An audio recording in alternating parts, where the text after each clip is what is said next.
Assalamualaikum warahmatullahi wabarakatuh. Kita berjumpa lagi untuk pertemuan yang keempat. Kita akan membahas tentang manajemen ruang keperawatan di rawat inap, baik yang di rumah sakit ataupun juga yang ada di puskesmas. Dikatakan di dalam pendahuluan bahwa kemampuan manajerial seorang kepala ruang perawatan dalam mengelola ruang keperawatan itu mempunyai daya ungkit. Itu yang menjadi kunci. Selain daya ungkit, juga memberikan citra dan mutu pelayanan keperawatan yang berkualitas dan profesional sehingga dapat memberikan kepuasan pasien dan keluarga. Kepala ruang adalah pengelola lini pertama. Jadi ingat, bagaimana ruangan itu bagus tergantung bagaimana teman-teman pemimpin di lini pertama, yaitu kepala ruang. Dan dialah yang menjadi ujung tombak yang langsung menyentuh pasien dan keluarga dalam pengelolaan ruang perawatan. Seorang kepala ruang akan bekerja dengan dan melalui seluruh staf keperawatan dalam memberikan asuhan keperawatan yang ada di ruangan dan menjadi kewenangan dan tanggung jawabnya. Ibu tekankan bahwa fokus yang kita lakukan di ruangan rawat inap adalah bagaimana memberikan asuhan keperawatan yang ada di ruangan dan yang menjadi kewenang dan tanggung jawabnya, ya. Jadi jangan lupa, tetap adalah bagaimana asuhan keperawatannya yang dilakukan di ruang rawat inap.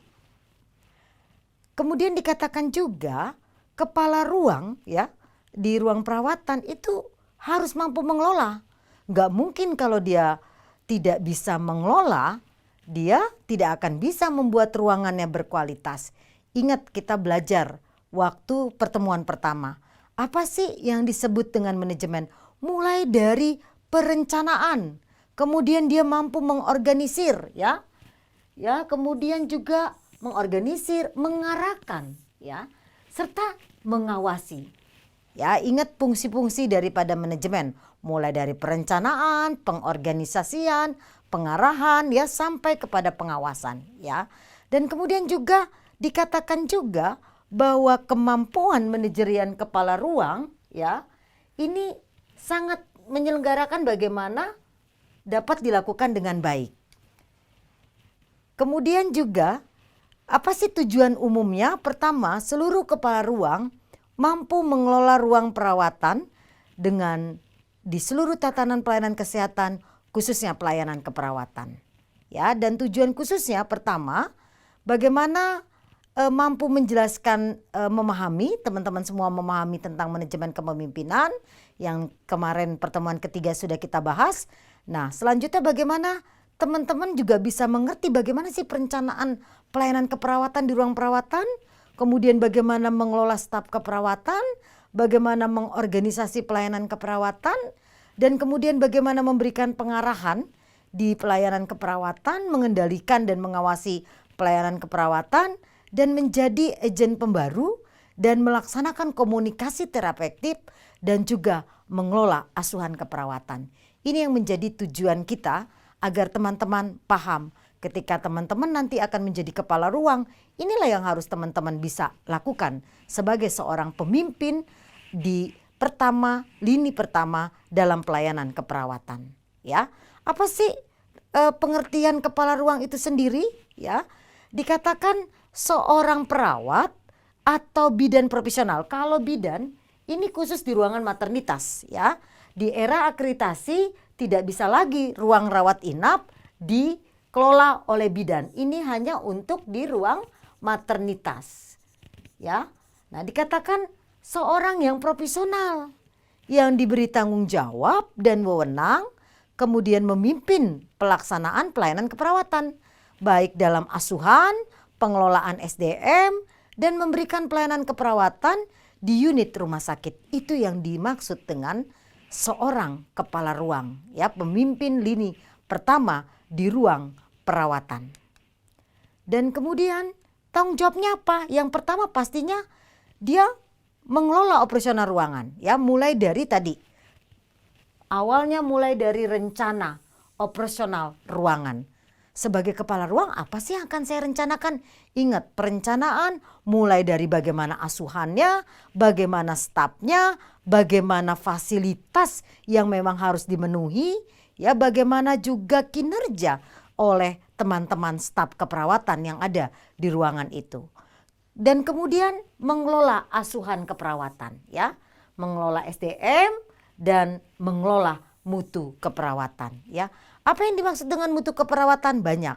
Mulai dari bagaimana pasien tidak jatuh, bagaimana tidak ada luka dukubitus di ruang perawatan itu, bagaimana data-data infeksi di sana. Nah, itu dikelola semua dan itu menjadi tanggung jawab kepala ruang. Lalu perannya apa? Pertama, interpersonal, ya. Interpersonal dimulai dari komunikasi yang efektif dan terapeutik, ya. Mana mungkin bisa seorang kepala ruang untuk mengelola ruangannya dengan baik kalau dia tidak lakukan komunikasi yang efektif. Dan kemudian peran kedua, dia harus sebagai informator, ya. Istilahnya dia harus lebih satu langkah lebih tahu daripada staf-stafnya, ya, atau istilahnya sebagai konsultan lah di ruangan itu. Dia harus tahu sehingga dia mampu memberikan informasi yang valid, yang update dengan kondisi pelayanan kepada asuhan keperawatan yang ada di ruangannya yang dia kelola. Kemudian peran berikutnya, dia harus bisa mengambil keputusan, ya. Dan keempat, kewirausahaan.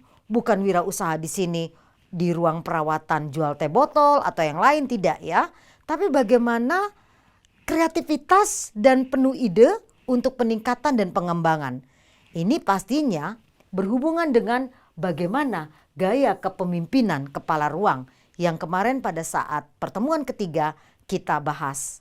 Kemudian juga dikatakan, ya, untuk meningkatkan keterampilan interpersonal, ya, seorang kepala ruang perlu bersosialisasi dengan orang lain dan kemudian membina hubungan, ya, untuk membina hubungan saling percaya dan saling menghargai. Dan itu semua diawali bagaimana komunikasi seorang pimpinan kepala ruang. 80% orang yang gagal di tempat kerja dikatakan, ya, karena tidak mempunyai hubungan baik dengan orang lain, ya. Tidak ada hubungan baik dengan orang lain dan dapat juga untuk memperluas jaringannya. Lalu kemudian untuk kepala ruang mempunyai kecerdasan sosial, yang pertama yang harus dilakukan oleh seorang kepala ruang, dia harus peka membaca situasi, ya. Kemarin kita belajar apa sih yang menjadi ciri-ciri seorang pemimpin. Salah satunya tentang kecerdasan emosional sosial dia, ya. Oleh karena itu dikatakan bahwa untuk kepekaan membaca situasi, kemampuan interpersonal sangat dipengaruhi oleh seberapa halus dan kepekaan kita dapat menangkap maksud motivasi, suasana hati, perasaan, gagasan orang lain, kemampuan tersebut dan akan meningkatkan pemahaman dan membuat diri kita akan lebih bijak berinteraksi. Seorang kepala ruang harus tahu, nih kenapa nih staf saya? Kok dia uring-uringan, ekspresi wajahnya kok tidak nyaman. Nah, ini udah harus diasah sebagai kepala ruang. Kita punya 20 staf, kita harus tahu tuh satu-satu anak-anak kita. Loh, ini anak saya yang ini kok seperti ini, kok yang seperti ini. Kenapa? Karena akan berpengaruh kepada kinerja. Ingat, karena kita melayani pasien, bukan kertas atau yang lain. Ya, lalu kedua, untuk juga mengasah kecerdasan sosial, keterampilan mendengar, ya. Seorang pemimpin di ruang rawat inap harus lebih banyak mendengar, ya. Tidak boleh egois, tidak boleh hanya mau dia saja yang didengar, ya. Dan yang paling penting menyelesaikan konflik, ya. Nanti ada materi yang terakhir bagaimana kita tentang pengendalian konflik, ya. Kemudian juga menegaskan dengan asertif, ini penting, ya. Dan kemudian bekerja sama bagaimana untuk menyelesaikan masalah. Tips bagaimana meningkatkan interpersonal, ya, seorang pemimpin di ruang rawat inap. Pertama, jangan mengkritik, ya. Hindari mengeluh. Kalau kita mengeluh, habis energi kita. Padahal ada beberapa banyak yang harus kita lakukan. Apalagi kalau pasien ya di ruangan rawat inap yang teman-teman saudara-saudara nanti mungkin dipercayakan ruangannya banyak, habis. Kalau mengeluh ruangannya banyak, pasiennya penuh terus, tapi kalau hanya mengeluh terus akan capek dan akan habis energi ya. Dan kemudian berikan penghargaan, jujur dan tulus. Jangan hanya lip service saja, hanya sekedar ya di mulut, oh kamu bagus ya, tapi hati kita dongkol. Harus berikan dari hati yang tulus ketika kita memberikan pujian, reward kepada staf kita. Lalu kemudian tunjukkan minat yang tulus ya, tersenyum ya. Walaupun mungkin kepala ruang sedang banyak tekanan, tekanan keluarga, tekanan pimpinan di rumah sakit, ya hadapin semua dengan senyum ya. Kemudian buatlah orang lain merasa penting. Nah, ini yang paling penting ya. Buat orang lain merasa penting. Lalu ajukan pertanyaan, bukan perintah. Bagaimana nak? Ada yang bisa saya bantu? Bagaimana nak? Ada yang mau diceritakan kepada ibu? Kok hari ini kamu kelihatannya sepertinya muram? Ya, coba bayangin kalau perawat staf saudara-saudara muram waktu bekerja, mana mungkin dia bisa memberikan motivasi ke pasien? Mana mungkin dia bisa tersenyum kepada pasien? Oleh karena itu perlu bagaimana kita bisa mengembangkan interpersonal kita sebagai seorang pemimpin. Lalu kemudian peran berikutnya sebagai kepala ruang ya, ruang rawat inap adalah peran sebagai role model yang memiliki etika yang kerja. Ini yang paling penting ya, banyak disoroti tentang perawat yang tidak punya etika, perawat yang judes. Nah, ini yang harus menjadi masukan baik buat kita. Dan oleh karena itu, pemimpin kepala ruang, pemimpin lini pertama di ruang pelayanan keperawatan harus memiliki keyakinan nilai prinsip untuk membimbing bagaimana berinteraksi dengan pekerjaan dan bagaimana tanggung jawab suatu tugasnya. Kemudian bisa membedakan mana yang benar dan yang salah. Kebenaran sesuatu ditentukan oleh nilai moral dan prinsip ya. Etika kerja akan membimbing bagaimana berperilaku terutama saat menghadapi dilema dan konflik ya. Oleh karena itu saya yakin bahwa semua teman-teman saudara-saudara punya nilai-nilai moral yang baik. Dari keluarga kita sudah ditanamkan bagaimana nilai-nilai moral yang baik. Mana yang benar, mana yang salah, itu kita sudah diajarkan dari mulai kita di keluarga. Dan kemudian juga etika berkaitan erat dengan citra. Etika berpengaruh pada hasil pekerjaan dan kelangsungan perusahaan atau rumah sakit ya. Karyawan malas-malasan, ini tanda tanya nih ya. Karyawan sering menggunakan telepon kantor. Nah, ini juga salah satu etika yang tidak baik ya. Seperti itu.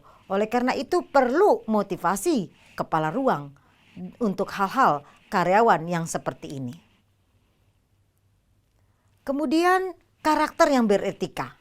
Pertama, dia dapat dipercaya, itu sudah pasti ya.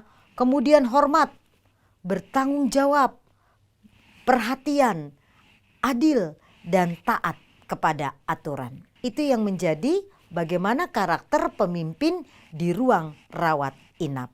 Dan kita akan ketemu lagi pada pertemuan yang kelima.